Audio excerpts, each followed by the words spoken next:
Good evening, everyone. And there was frenzy in full force tonight. Unfortunately, Mother Nature came out in force as well in a lot of places. We have final scores and we have partial scores, Keenan. Yeah, sounds like some teeth you're talking about, John. We start with a glamour game tonight at St. X. It was our big game of the week for week 2. There's a chance we'll see a rematch, of course, of this game in the playoffs, John. Very possibly. Almost every single year. One of these defenses, though, was going to be disappointing. Each shut out their week 1 opponents. Deontay Smith-Moore's pass is too high, unfortunately, for St. X, and whilst Dolly behind the intended receiver, Dolly pounces on it before it goes out of bounds.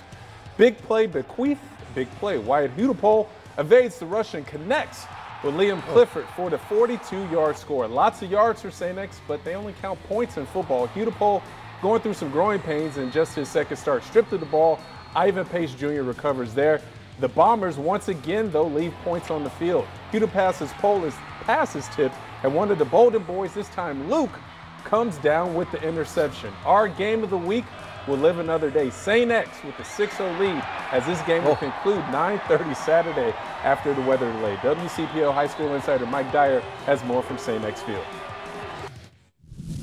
Guys, we only had one half of football here at St. Xavier Stadium tonight. St. X leads Colerain 6-0, but a lightning delay for an estimated hour has postponed the game until 9:30 a.m. on Saturday.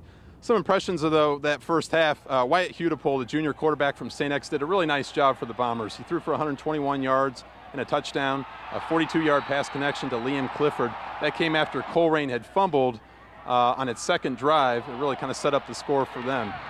The Bombers had 2 turnovers inside their own red zone, though. They could have been up by 3 scores on the Cardinals. But all in all, this game was very, very tight as anticipated, and we will see what happens on Saturday morning. That we will, Mike. Thank you very much for that report. 2 other big games we wanted to mention. LaSalle was leading Mason 2014 with a minute to go in the first half. When that game also had to be stopped, it will be restarted Saturday at 4 o'clock. Meanwhile, Elder went over to Indianapolis. They beat Cathedral 39-34. No problems there. That's a 600th victory in the history of Elder football. Among local programs, only Wyoming and Middletown have more football wins. Congratulations to the Panthers. Back to the highlights. Moeller at home. Louisville Trinity made the trip into Cincinnati, actually at a Rutgers Stadium in Laughlin. Moeller fell in a 14-0 hole. Then Mitch McKenzie throws the bomb to Carrington Valentine. Coming right at you. That covered 36. Very next play, Christopher Watkins running up the middle for the Moeller touchdown. They cut the deficit in half, 14-7. Then the defense did its job. It held. McKenzie at quarterback throws the short pass to R.J. Ko. He turns it up the field, and he isn't tackled until he picks up some 46 yards. He must have run about 75 or 80. Mo has some momentum. 4 plays later, Ko finished the drive, a 1-yard touchdown run, and Moeller ties this game at 14 all. Moeller's defense would then put the clamps on Trinity. Quarterback Seth Juice throwing up a prayer. I'm told that's Moeller humor. Yeah, Valentine is on defense this time. He picks it off. Moeller had it going. 3 plays later, McKenzie to wide receiver Maxwell Land for the 52-yard touchdown play. Moeller, and this is what you call a landing. Moeller rallies to win this game 24-7. That's a big win for the men of Mode. John, this is Jawan Briggs of Walnut Hills, first of his name, the unblockable, king of the Eagles and the defensive line, breaker of B-gaps. The Eagles senior defensive tackle is headed to Virginia next year. Aiken ain't the ACC, and the Falcons offensive line definitely ready for him to graduate. Briggs even played a little bit of offense tonight. He was the bowling ball, the Aiken defense. They were the pins. Takes out 3 Falcons on this hit alone. The touchdown didn't count, but 3 others in the first quarter did. Andre Allen takes the handoff and stretches for the end zone. 21-6. At that point, game picked up on Saturday at 10 o'clock.